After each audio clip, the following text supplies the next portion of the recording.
In 1937, Lionel introduced his first scale model, the famous Hudson, to serve new customers, namely adult modelers. In this video, I will show the less expensive scale models, which were introduced a year later, in 1938. The 1664, which you see here in operation, is an inexpensive model.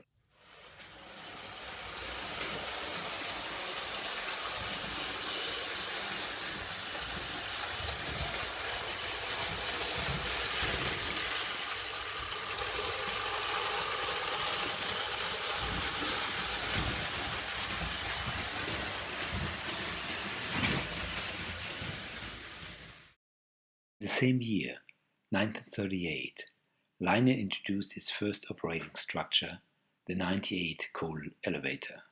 The first version was operated manually, the later by motor. All functions were remote controlled, combined with remote controlled track, which unloaded the car. The 1666 gets a load of coal.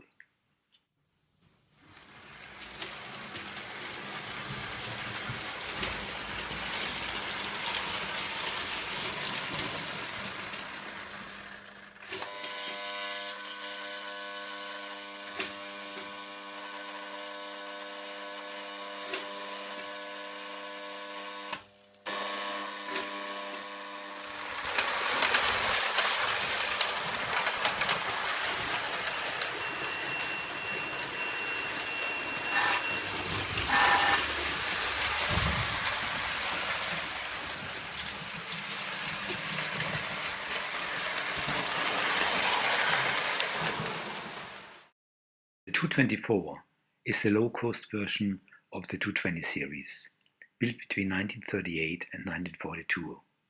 Here it gets a load from the 98 coal bunker, or coal house as it says on the sign.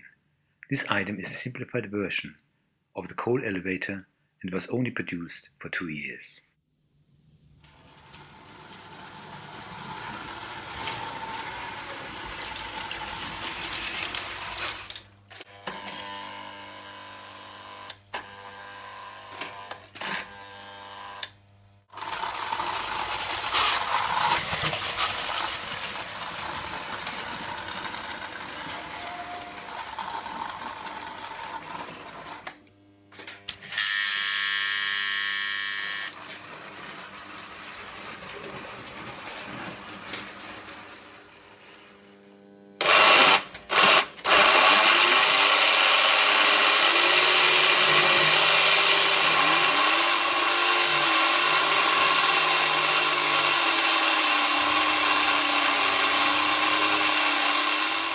The 225 gets a load from the 165 magnetic crane.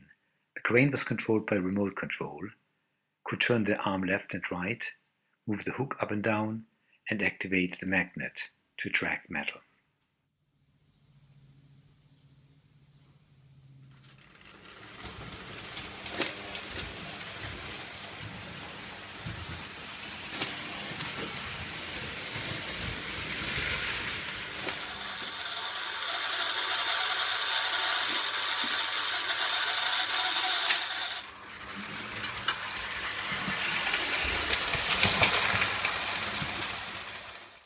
The 226 was the high-end die-cast model besides the Scale Hudson. The die-casting process, in which molten metal was forced under high pressure into hardened steel dies, produced locomotives with highly detailed structures.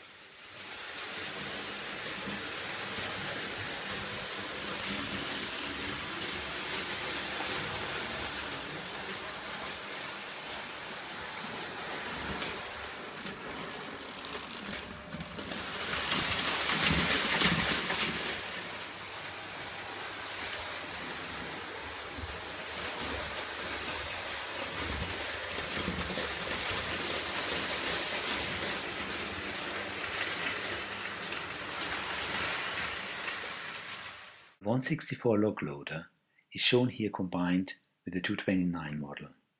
This is a less expensive engine. Maybe in sight of the upcoming war, money was less spent for expensive toys. The log loader was completely remote controlled.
The 1684 will be passing the 313 Bascule Bridge, introduced in 1940.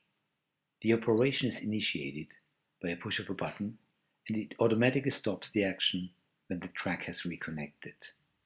All operating structures were relaunched after the war and built until the 1950s.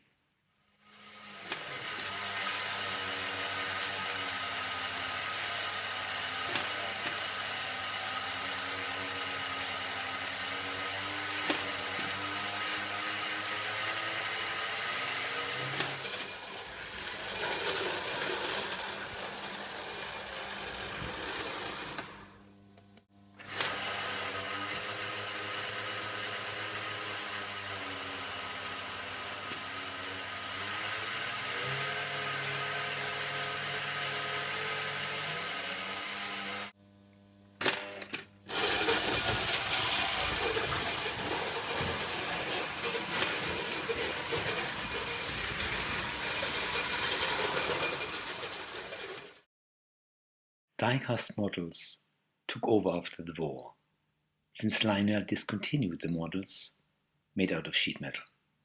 The camera now flies over the 1664, 1666 model, the 224, 225, 226, and the 229.